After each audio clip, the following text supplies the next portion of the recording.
इस तपोभूमि के अधिष्ठाता देव श्री भौमेश्वर जी नारायण, आपके जो भी आपने वीर भक्त शिरोमणि श्री नत्थू सिंह जी के मुखारबिंद से अपनी कथा व्यथा और मनोवाणी और उद्गार व्यक्त किए, और खास तौर से रामराज जी के लिए जो उद्गार व्यक्त किए उसके लिए मैं बहुत ही कृतज्ञ हूं और आपको बारंबार प्रणाम करता हूं। यह तपोभूमि है और यहां ऊर्जा भी है, इसमें कोई दो राय नहीं, लेकिन इस तपोभूमि से ऊर्जा निकलकर पूरे देश को और पूरे विश्व को ऊर्जावान करे, यह सबसे बड़ी बात है और यह हमें करना पड़ेगा। 5 तत्वों की स्थापना से शरीर की तो रचना हो सकती है, लेकिन शरीर के भीतर बैठे राम को जगाने के लिए हमको सहजम कर्म कौन्ते सदोषम अपि न त्यजेत। बड़ी तपस्याओं की बात हुई, लेकिन गीता का मैं साधक हूं और गीता में सभी तपस्याओं से ऊपर तपस्या है कर्मण्यवाधिकारेषु मा फलेषु कदाचन मा कर्म फल हेतुर्भूर्मा ते संगवस्तौ कर्म। कर्म करो और कर्म की अभिलाषा को त्याग दो। 11वें अध्याय में जब भगवान श्री कृष्ण ने विराट रूप का दर्शन कराया, तब एक बात क्लियर कह दी कि मेरा ये रूप, मेरा ये दर्शन ना तो उग्र तपस्या से संभव है, ना दान से, ना धन से, और ना ये भक्ति से संभव है। केवल और केवल एकमात्र संभव है कि जो मेरा भक्त मेरे लिए काम करने वाला हो। मेरे लिए का मतलब है द ड्यूटी असाइन्ड, जो काम दिया है उसे करे। यदि कोई किसान खेत में जाकर खेती नहीं करे, जिंदगी भर मंदिर में बैठा रहे, उसे नरक मिलेगा, क्योंकि यदि वो खेती नहीं करता, अपने कर्म का पालन नहीं करेगा, तो निश्चित रूप से भगवान के द्वारा दिए गए आदेश का अवहेलना करेगा। भगवान श्री कृष्ण ने कहा है कि अपने धर्म को देखकर भी अर्जुन युद्ध लड़, क्योंकि अर्जुन भी तो तपस्या करने ही जा रहा था। क्या कहां जा रहा था अर्जुन? युद्ध छोड़कर तपस्या करने। लेकिन भगवान श्री कृष्ण ने उसको पसंद नहीं किया और उन्होंने कहा कि तुम्हें अपना कर्म का पालन करना पड़ेगा, और यदि स्वधर्म को देखकर भी युद्ध नहीं करेगा तो पाप को प्राप्त होगा। कितनी बड़ी बात कही भगवान श्री कृष्ण ने कि जो स्वधर्म का पालन नहीं करता है वो पाप को प्राप्त होता है। इतना ही नहीं, गीता के 18वें अध्याय में आगे कह देते हैं श्रेयान स्वधर्मो विगुणे परधर्मात् समनुष्ठितात् स्वभाव नियतम कर्म कुर्वन्नाप्नोति केलवशम। स्वभाव से और नियत कर्म को करता हुआ व्यक्ति कभी भी पाप को प्राप्त नहीं होता। बात बहुत छोटी है, हम अपना अपना काम करें, निश्चित रूप से राम राज्य आपके सामने खड़ा है। यदि हमने अपना काम छोड़कर दूसरे का काम अपना लिया तो राम राज्य नहीं, रावण राज्य तय है, जो आजकल चल रहा है। और रावण राज्य और राम राज्य में एक ही फर्क है, राम राम रावण के राज्य में भी चिल्लाते हैं लोग बात, लेकिन वो कालनेमी होते हैं, वो हनुमान जी का रास्ता रोकते हैं। वो चाहते हैं कि हनुमान जी सजीवन बूटी नहीं लाए और लक्ष्मण जी के सुबह तक प्राण निकल जाए, क्योंकि राम का तो कोई कुछ बिगाड़ नहीं सकता। लेकिन यदि लक्ष्मण जीवित नहीं रहेंगे तो राम भी नहीं रहेंगे, और राम नहीं रहेंगे तो रावण राज्य स्थायी हो जाएगा। हमारे मंच को संचालित कर रहे थे महावीर जी पुरोहित साहब, खुद बहुत ज्ञानवान और अनुभवी और शिक्षक हैं। उन्होंने नरुवंश और शिखावंश की भी बात बताई। मेरा अनुरोध है आदरणीय शिक्षक वृंद है आप, जब तक हमारी शिक्षा कर्म परक नहीं होगी और स्वधर्म और वर्ण धर्म पर आधारित नहीं होगी, इस देश का और इस विश्व का कल्याण नहीं हो सकता। वर्ण संकर गायों के दूध से चिकित्सा नहीं हो सकती, तो वर्ण संकर आदमी से भी कोई इलाज नहीं हो सकता, कोई कर्म का पालन नहीं हो सकता। दुनिया में सबसे बड़ा पाप वर्ण संकरता है, ऐसा मैं नहीं, भगवान श्री कृष्ण कह रहे थे कि मुझे कोई भी काम की जरूरत नहीं है, पर यदि मैं कर्म नहीं करूं अर्जुन, तो मैं संकरता का घोतक होऊंगा, और फिर ये सारा के सारा संसार यदि वर्ण संकर होगा तो उसका जिम्मेदार मैं होऊंगा। कर्म संकर और वर्ण संकर दोनों ही खराब है। पता नहीं कौन आया विदेश से और कह गया कि सड़क पर झाड़ू लगाने वाला काम बेकार है और मंदिर में झाड़ू लगाने वाला काम अच्छा है। झाड़ू लगाना तो झाड़ू लगाना ही है, मंदिर में लगाओ चाहे सड़क पर लगाओ, दोनों ही महान कार्य है। जो लोग सड़क पर चलते हैं वही मंदिर में जाते हैं, जो मंदिर में होते हैं वही सड़क पर जाते हैं। पर चलो मान लीजिए वाल्मीकि का और मेहतर का काम को छोटा मान भी दिया आपने, तो सुनार का काम कौन सा छोटा था जो सुनार ने अपना काम बंद किया? ओबीसी का सर्टिफिकेट लेकर लाइन में लगा हुआ है कि मैं नौकरी करूंगा 15,000। बार्बर का काम कौन सा बुरा था जो राजा भी अपनी गर्दन झुकाता था उसके सामने? आज भी नेतागण भी उसके सामने गर्दन झुकाते हैं, लेकिन लाई ने अपना काम बंद कर दिया। कारपेंटर, सुथार, उनका काम कैसे बुरा था? विश्वकर्मा के पुत्र कहते हैं उनको लोग, नहीं, उन्होंने बंद कर दिया। माली ने भी अपना काम बंद कर दिया, नहीं मुझे माली मत कहो, किसान को। अरे भाई, किसान तो साधारण किसान है, माली स्किल्ड किसान को कहते हैं, स्पेशलिस्ट को कहते हैं। जैसे एक चिकित्सक और दूसरा एक कार्डियक या ईएनटी का चिकित्सक। तो आप स्पेशलिस्ट से वापस किसान बनना चाहते हैं। किसान सब बराबर है, लेकिन माली चूंकि एक स्पेशल खेती करता है सब्जी की और फूल की, इसलिए वो किसानों में बड़ा है। पर नहीं, माली को बुरा लगा, उसने कहा मुझे किसान को। ये दुर्दशा है हमारी, जो हमने हमारे पूर्वजों से ज्ञान लिया था, जो हमारे शास्त्रों ने बताया था, उसको हमने धुतकार दिया, उसको अपमानित किया, उसको लांछित किया। उसका आज ये परिणाम है। हमने हमारी वेशभूषा छोड़ी, हमने हमारा खान पान छोड़ा, हमने हमारी बोली, भाषा और संस्कृति छोड़ी। और अब कहते हैं गाय बचाओ। तुमने माई छोड़ी, माँ का ही सम्मान नहीं किया तो गौ माता का कहां से करोगे? नारी पूजनीय है, फिर इसको औरत किसने कहना सिखाया? मैडम। वाह, मैडम कहते हैं जो अपने शरीर को बेचकर परिवार को चलाती है। पर आज की हर पढ़ी लिखी लड़की से पूछ लो, यदि आपने उसको देवी जी कह दिया तो चिढ़ जाएगी, बहन जी कह दिया तो चिढ़ जाएगी, उसको मैडम कहो खुश हो जाओ। और इतना घृणित और अपमानित शब्द है कि किसी बहन बेटी को कभी नहीं कहना चाहिए। अरबी आए, उन्होंने थोप दिया, हमने मान लिया। अरे उनमें महिलाओं की इज्जत नहीं है। कारपेंटर ने अपना काम किया, बार्बर ने किया, माली ने किया, सुनार ने किया, पंडित ने भी कर दिया अपना काम। पढ़े लिखे पंडित से कहो कि मेरे ये कार्य है, पूजा का काम करो, नहीं साहब मैं तो पढ़ा लिखा हूं, मैं नहीं करता। और ये सारे काम सामने वालों ने अपना लिया। अब इस देश में हबीब नाम का एक बार्बर है जो करोड़पति बन गया, और मेरा जो हमारा नाई है वो ओबीसी का सर्टिफिकेट बना के 4th क्लास की लाइन में लगा हुआ है। यदि आज बार्बर अपना काम करे तो क्या वो लाखों घर बैठे नहीं कमा सकता? अपने घर का काम नहीं है? हमारे पूर्वजों ने कितनी अच्छी व्यवस्था दी, बच्चे के पैदा होने से पहले उसके हाथ में रोजगार था। लेकिन ये अंग्रेज और ये विदेशी ताकतों ने आकर भारत के इस सामाजिक समरसता को बिगाड़ने के लिए कह दिया तुम नीचे हो, ये ऊंचे हैं। और साथ साथ पाखंडियों ने भी इसमें रोल अदा किया। हम बुरे हैं, हम सर्वश्रेष्ठ हैं। भगवान श्री कृष्ण कहते हैं चारों वर्ण मैंने बनाए हैं, उनकी योग्यता देखकर उनको जन्म दे दिया है। इनमें कोई किसी से बड़ा या छोटा या ऊंचा नहीं है। वो ब्राह्मण जो ब्राह्मण धर्म का पालन नहीं करता वो अछूत है, वो क्षत्रिय जो छात्र धर्म का पालन नहीं करता अछूत है, वो वैश्य जो वैश्य धर्म का पालन नहीं करता वो अछूत है, और शूद्र अछूत होता ही नहीं है। ये ध्यान रखना, शूद्र अछूत कभी नहीं होता। अछूत वो है जो अपनी ड्यूटी को न करके बाहर भाग जाए। अछूत वो है जो भगोड़ा बन जाए, जो काम दिया उसे छोड़ जाए। हमने शूद्र को अछूत बना दिया।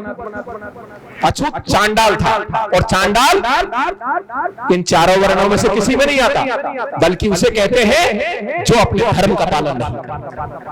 गीता तो बिल्कुल क्लियर कट कहती है विद्या विनय संपन्ने ब्राह्मणे कवि हस्तिनी सुनी स्वपाके च पंडिता समदर्शिने। क्या मतलब है इसका? विद्या और विनय से संपन्न ब्राह्मण और कुत्ते को पकाकर खाने वाला चांडा, गाय और कुत्ते और हाथी में जो समान भाव देखे वास्तव में वही पंडित है, वही विद्वान है। अर्जुन ने पूछा ऐसा क्यों? विद्या विनय संपन्न ब्राह्मण और कुत्ते को पकाकर खाने वाले चांडाल दोनों बराबर? हाँ दोनों बराबर। क्यों? क्योंकि तू कल को राजा बने, क्षत्रिय है, और तू यदि भेद करेगा तो न्याय नहीं कर सकता। बायस्ड हो जाएगा, और बायस्ड हो जाएगा तो ये चांडाल न्याय लेने के लिए किसी और के पास चला जाएगा, तेरे राज्य में नहीं रहेगा, तुझे राजा नहीं मानेगा।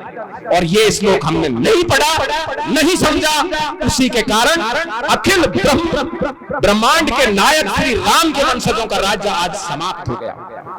दुनिया के किसी सुई की नोक की धरती के बराबर भी राज नहीं बचा।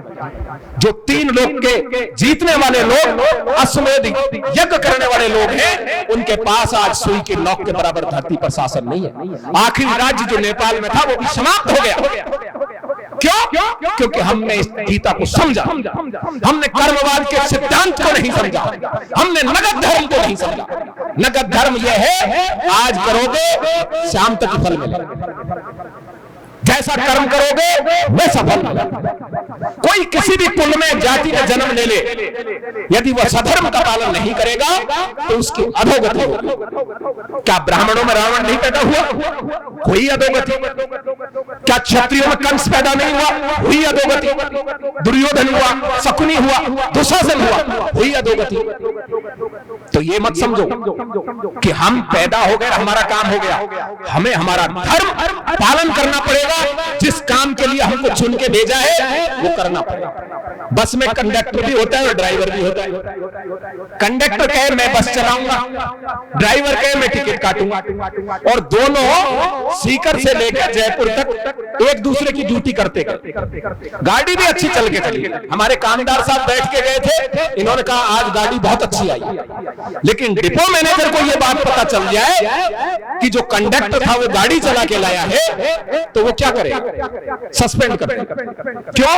क्योंकि जो काम दिया था वो नहीं किया उसने। भर्ती करते समय चेक हुई थी क्वालिटी कि कौन कंडक्टर लायक है और कौन ड्राइवर लायक है। हमें समझना, हम डरते हैं, हमें डर लगता है। संविधान क्या कहेगा? क्या कहेगा संविधान? किसने पढ़ा है संविधान? संविधान कहता है मुझ में जो चीज ठीक ना लगे उसे बदल देना। बोलो कहता है कि नहीं कहता? नहीं कहता तो इतने संशोधन कैसे हो गए? संविधान की प्रत्येक चीज बदली जा सकती है। इंदिरा गांधी ने तो प्रस्तावना बदल दी, जोड़ दिया उसमें सेकुलर और सोशलिस्ट वर्ड। संविधान हमारे देश का स्थायी नहीं है, उसमें ये खुद सुविधा है। समय अनुसार, जरूरत के अनुसार मुझ में संशोधन किया जा सकता है। कैसे किया जाएगा? प्रक्रिया है। कोई साधारण बहुमत से, कोई 2/3 बहुमत से, किसी में राज्यों की भी सहमति की जरूरत है। तो जो आपको ये कहते हैं संविधान संविधान, तुम जानते हैं संविधान में क्या है? संविधान स्वतः परिवर्तनशील है हमारे देश का, और वो इसलिए परिवर्तनशील है, हमारे देश के लोग जानते थे जो आज बात हो रही है कल बदल जाएगी। सारी चीज परिवर्तनशील है। पहले साइकिल का लाइसेंस लगता था, अब लेगा कोई साइकिल का लाइसेंस? जरूरत ही नहीं। बहुत सी चीजें ऐसी हैं जिनकी पहले जरूरत नहीं थी, आज जरूरत है, और बहुत सी चीज ऐसी हैं जिनकी पहले जरूरत थी, आज नहीं है। कहने का मतलब यह है आप सबका भोजन तैयार है और प्रसादी क्या, और आपके बीच में मैं बनूं ये ठीक तो नहीं है, लेकिन मैं एक बात निवेदन करता हूं आपको, कोई ग्रंथ है ही नहीं, जबरदस्ती इनको भजन को लिए फिर रहे हो। भगवान श्री कृष्ण ने 7वें अध्याय में, 9वें अध्याय में और लास्ट में 18वें में कहा है यही ज्ञान है, यही सत्य है। इसे जानकर फिर कुछ भी जानने की जरूरत नहीं है। तो फिर पूरी गाय खरीदना जरूरी है क्या कि मक्खन रखा है? रोटी से पड़नी है और गाय खरीद ले। साहब अभी गाय को खिलाएंगे पिलाएंगे, गाय ब्याएगी, गाय ब्याने के बाद में दूध निकालेंगे, दही जमाएंगे, मथेंगे, फिर घी निकालेंगे।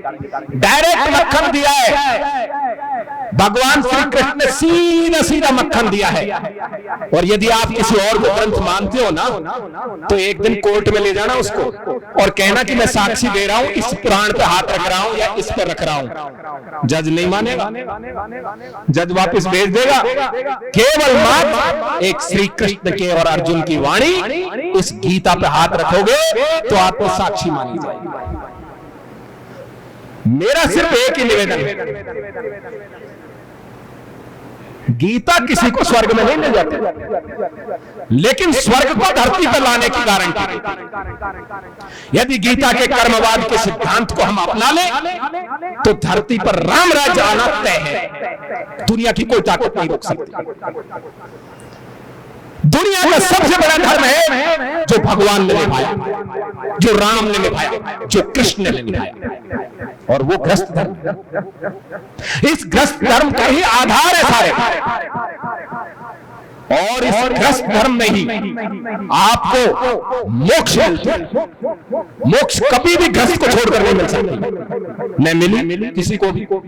कारण बंधन से दूर हटना मोक्ष है भाई। आपको यहां जबरदस्ती बैठाया गया है, ये बंधन है। आप अपनी मर्जी से बैठे हो, ये मोक्ष है। काम वही करना है, बैठे वही है। जब एक बेटी अपनी सास के पास जाती है, बड़ा बंधन लगता है सेवा करना, और जब अपनी माँ के पास जाती है, काम वही करती है, लेकिन तब मुक्त समझती है अपने आप। तो भगवान श्री कृष्ण ये कह रहे हैं कि भेद हटा लो, कर्म में लिप्तता हटा लो, तो सारे कर्म एक जैसे ही नजर आएंगे। क्योंकि सब कर्म दोषयुक्त हैं। इस धरती पर ऐसा कोई कर्म नहीं है जो दोषयुक्त नहीं है। पर जब सारे दोषयुक्त हैं तो वो कर लो ना जो मैंने कहा है, अर्थात भगवान ने कहा है। करना तो है ही आपको। हमारे देश में राम राज्य गीता के कर्मवाद के सिद्धांत पर बैठ के आएगा, और राम राज्य से पहले भरत राज्य आएगा। और भरत राज्य में लगे हमारे श्री नथु सिंह जी जैसे सज्जन लोग। मेरे को भी मान लो कोई छोटा मोटा कहीं बंदू बानर बालू की कोई श्रेणी में। राम राज्य लाने के लिए पहले भरत को तपस्या करनी पड़ेगी। भरत को गद्दी पर बैठने के बजाय राम के खड़ा रखो, तब राम आएंगे। ऐसे राम नहीं आते। बड़े भाई थे भरत जी के राम, फिर भी नहीं आए। जब आए, जब भरत जी ने राम का ही रूप धर लिया, तो राम आज जब आएंगे महाराज जी, जब हम राम का ही रूप धर लें, राम का ही काम करने लगे। इसलिए मेरा आपसे एक ही अनुरोध है, और मैं अधिकार पूर्वक आपसे निवेदन करता हूं, ज्यादा नहीं, एक बार यहाँ एक गीता का कार्यक्रम करा दीजिए आप 5 दिन का। फिर देखिए आपकी इस ऊर्जा को लेकर सब लोग लाभान्वित होंगे। ईश्वर सिंह साहब, मेरा आपकी कमेटी से अनुरोध है, दयाल सिंह साहब से, क्योंकि मैंने दुनिया में बहुत जगह कार्यक्रम किए हैं, अभी अलवर में भी किया थोड़े दिन पहले, और उस ऊर्जा को वहां बैठकर ही फील किया जा सकता है। एक बार इस धाम में भी यदि भौमिया जी महाराज की कृपा हो तो यहाँ गीता का 5 दिवसीय कार्यक्रम करवाया जाए।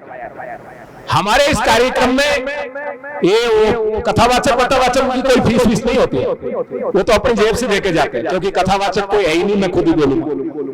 हाँ, आपको टेंट, यहाँ तो टेंट की भी जरूरत नहीं है, सारी व्यवस्थाएं हैं। मेरे ख्याल में यहाँ तो वैसे ही हो जाएगी, माइक शायद हो गई यहाँ, तो यहाँ तो वैसे ही हो जाएगा सारा काम। बस सिर्फ 5 दिन हमारी माता बहनों को, बुजुर्गों को, भाइयों को ये समझने दीजिए कि जो आप खाना बनाते हो ना, और जिस खाने को आप बनाते समय भगवान को भोग लगा देते हो, उसमें 5 महायज्ञ में से एक यज्ञ हो गया। सुबह जब आप सूर्योदय से पहले झाड़ू लगा देते हो तो दूसरा यज्ञ हो गया। जब पक्षियों को चूगा डाल देते हो तो तीसरा यज्ञ हो गया। और जब पहली रोटी गाय को दे देते हो तो चौथा यज्ञ हो गया। और जब आप आखिरी एक रोटी कुत्ते को दे देते हो तो 5वां महायज्ञ हो गया। केवल 5 ही महायज्ञ हैं। और ये गंगा पुत्र भीष्म ने बताए हैं, घर के अंदर सूर्योदय से पहले झाड़ू लग जानी चाहिए, और घर में कोई जूठा बर्तन कभी नहीं होना चाहिए। पक्षियों को चुगा डालना चाहिए, पहली रोटी गाय को जानी चाहिए, दूसरी रोटी से भगवान को भोग लगाकर पक्षियों को डाल दो, और एक रोटी कुत्ते को डाल दो। बस हो गया 5 महायज्ञ। इस महायज्ञ को करने वाली माता बहन के घर में कभी भी अकाल मृत्यु का प्रवेश नहीं होता। इस यज्ञ को करने से आपको हजारों हजार साल तपस्या का फल मिलने वाला है। आप रोटी बनाकर अपने बुजुर्ग माता पिता और सास ससुर को दे के आ रहे हैं, इससे आपका तपस्या हो गई। आपने अपने बच्चों का लालन पालन कर लिया, तपस्या हो गई। किसान ने खेती कर ली, तपस्या हो गई। बार्बर ने नाई का काम कर लिया, तपस्या हो गई। कुम्हार ने बर्तन बना लिया, तपस्या हो गई।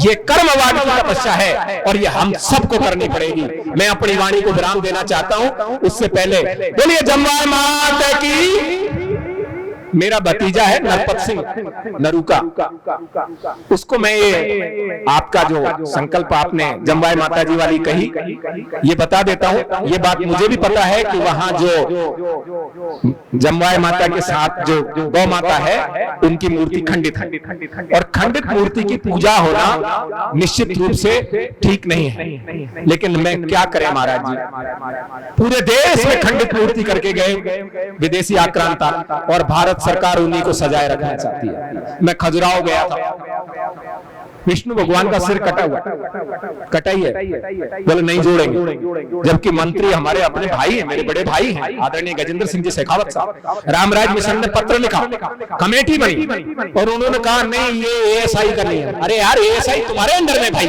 तुम एएसआई के अंडर में थोड़ी हो, तुम तो एएसआई हो, एएसआई तो तुम्हारे अंडर में, बदलो इसको। बोला आप कहो, यहां तक भी कहा, देखो मेरा भाई है मैं बताऊंगा, उन्होंने यहां तक भी कहा, बोल जबरदस्ती करा दे तो कैसा रहे, क्यों करा दो, आप कैबिनेट मंत्री हो, मंत्रालय से कराओ ना, जबरदस्ती तो हम ही कर देंगे भाई, जबरदस्ती कराने से लीगलाइज नहीं रहे, हम जबरदस्ती करेंगे कल को फिर रोड़ा अटका देगा कोई, पता नहीं सरकार बदल गई, पर कांग्रेस के सारे पापों को लगातार ढोना चाहती है, ये कह के ये काम उस समय हो गया, ये काम उस समय हो गया। तो मेरा अनुरोध यही है, काम सब होंगे, आप सबका आशीर्वाद बना रहेगा, जमवाय माता वाला भी होगा और राम राज्य की स्थापना भी होगी। बोलिए सियावर रामचंद्र भगवान की, बोलिए भोमेश्वर जी नारायण धाम की जय माता।